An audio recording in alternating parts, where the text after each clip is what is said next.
Welcome. I'm going to share with you today how arrogance and entitlement shows up in relationship, how it ruins our relationships, and the one thing, just the one thing, there's many, but the one thing today that you can do to start to shift that.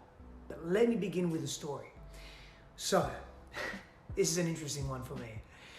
I was in the gym yesterday and I was training in an outdoor area, and there was this training rack, like a squat rack, and it was like a maybe 8 to 10 station rack. It had pull-up bars, it had squat racks, there was one set of rings that were attached on sort of the far end, and then on the other end it had some TRX. And myself and my beloved were the only ones training in this outdoor area.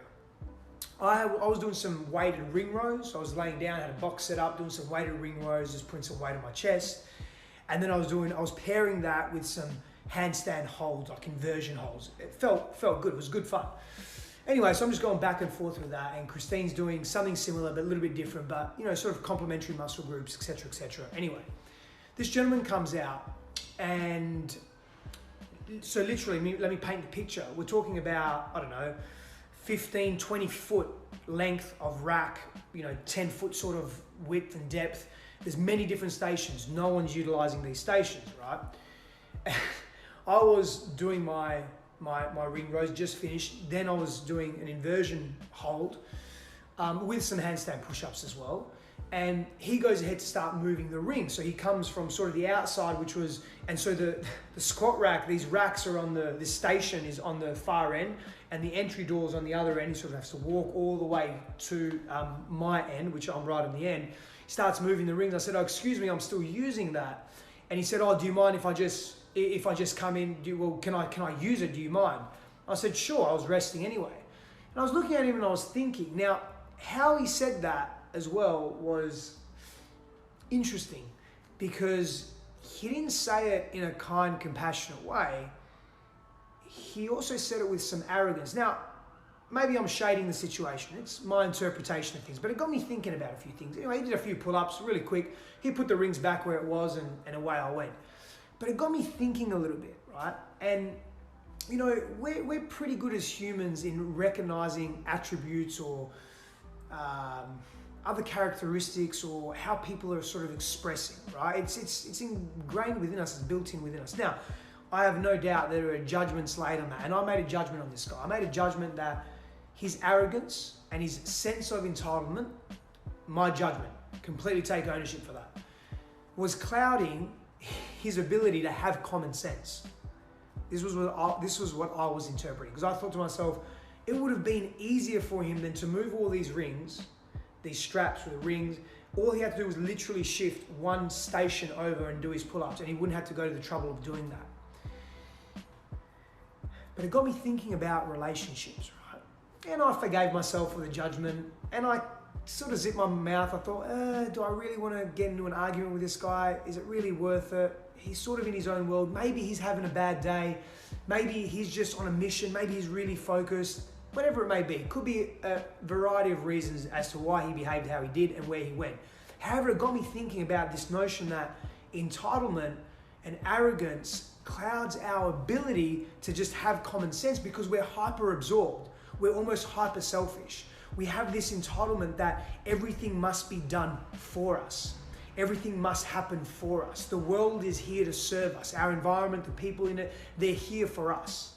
Now, where does this sense of entitlement come from? It can come from many places. It can come from maybe growing up in affluence, maybe growing up in wealth, maybe the attitude that were expressed by our parents were one of, you are the best, you deserve the best, demand nothing less, everyone is here for you. This ideology or value set permeated your family structure, maybe.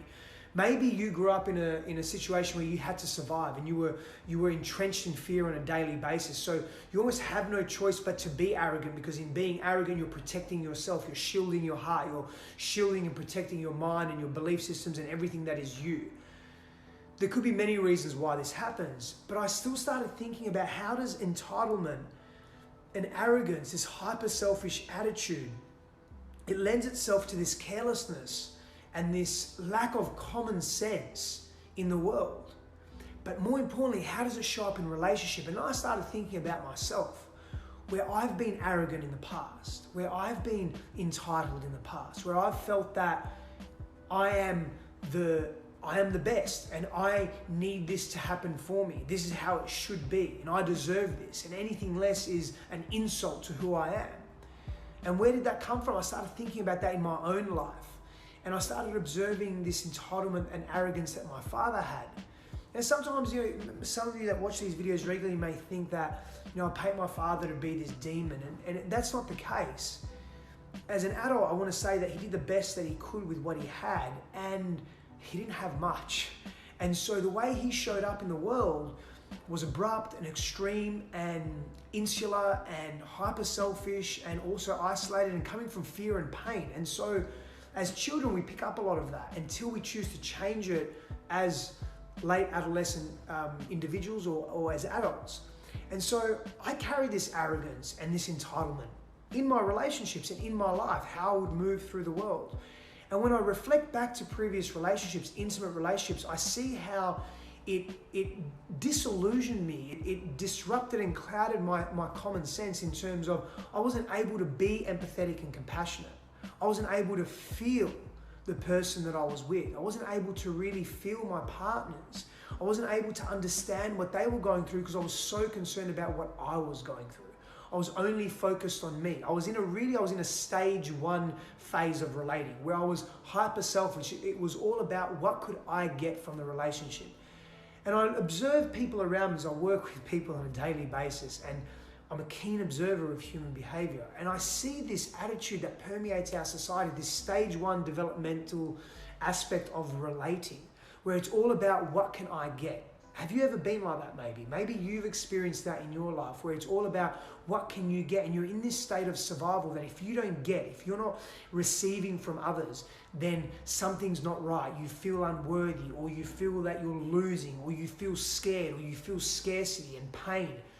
And all this fear that's attached to not giving, because we think if we give, we're losing parts of ourselves. Because we haven't quite mastered the reciprocity of giving and receiving. And so I was thinking about entitlement and arrogance and how it distances us from healthy relationships, because we can't give when we're entitled and we're arrogant. When we're in a hyper selfish state of being, whether it's survival based or it's just coming from arrogance, whatever it may be, we're losing our ability to connect and bond with another human being. And so the one tip that I can give you is give. Practice giving to others and observe how that feels. At the beginning, you may feel like it's scarcity for you. Maybe you grew up, to me, I grew up very young. I had to grow up very young because I was in a survival-based scenario day after day after day. But I also didn't have access to my parents. There was enmeshment and entanglement in that dynamic with my mother. My father wasn't around because he was working a great deal, and he also just wasn't present when he was there, which was rare. And when he was there, he was very angry and aggressive. And I had to grow up very quickly. I had to understand the world and myself very quickly. I didn't have that opportunity to almost be selfish in a healthy way. And many of us share this. Many of us share this scenario where I almost had to be a father and an older brother very quickly. A lot of responsibility. I felt my freedom was taken from me. And so maybe that's why some of us struggle to give as adults. There are many reasons. I'm giving you some. Sharing some of my personal life experiences that have impacted me, and I've seen have impacted many others as well. Very similar. We talk about how different we are, but we don't celebrate that difference, and we really need to start celebrating that difference. But we're also very similar. We're human beings, and we share similar human experiences. We process pain and fear in very similar ways. We process challenge and difficulty in very similar ways. We celebrate joy, culturally, emotionally, relationally, inwardly, in very similar ways. So the one thing that you can do is practice giving. Give parts of yourself, give your time. If you have a fear of scarcity of time, give money, give presence, give your ideas, give your wealth of wisdom and knowledge. Put yourself, not all the time, but just often or occasionally, put yourself behind someone else. That doesn't mean compromise your values. That doesn't mean don't value you and carry low self-worth. It means just prioritize others every now and then in a selfless way. Because arrogance and self-entitlement will create this lack of common sense, which doesn't allow you to connect to other people because it's all about you. And that's not sustainable in relationship. Relationship is about give and take, giving and receiving. It's about reciprocity. It's about seeing the other person. We complain that we're never seen. But if we don't see ourselves and if we don't see others, how can others see us? And then we may say, well, why must we do that? Why must we begin? Why can't they? Because you can't control others, firstly. And secondly, it's really important that you focus on you and your journey and your path and where you're going and where you want to go. That's empowering and that's important. And from that place, you'll gain different and deeper insight into what your needs are, but also what the needs of others are. There's tremendous value and joy in giving. There's tremendous gratitude and relief in giving as well. And so I learned that when I moved out of my arrogance and out of my self-entitlement, when I began to really see my partners, I felt seen. Being seen, being heard, being understood are basic human needs. Every single one of us want that and need that. Every single one of us. So the opportunity to give really extends itself to doing our inner work. We hear this all the time, do the work, do the inner work. What does that actually mean? What it means is be aware of the patterns or the behavior that you carry in your everyday life towards yourself and towards others that may be impeding your health, mental, physical, emotional, spiritual.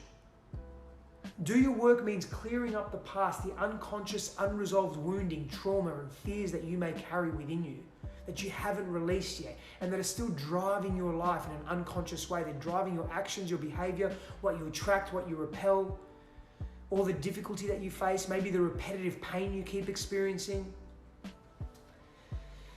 Entitlement places us above everyone and everything else. How can we have access to people, to meaningful relationships, if we think we're better than everyone?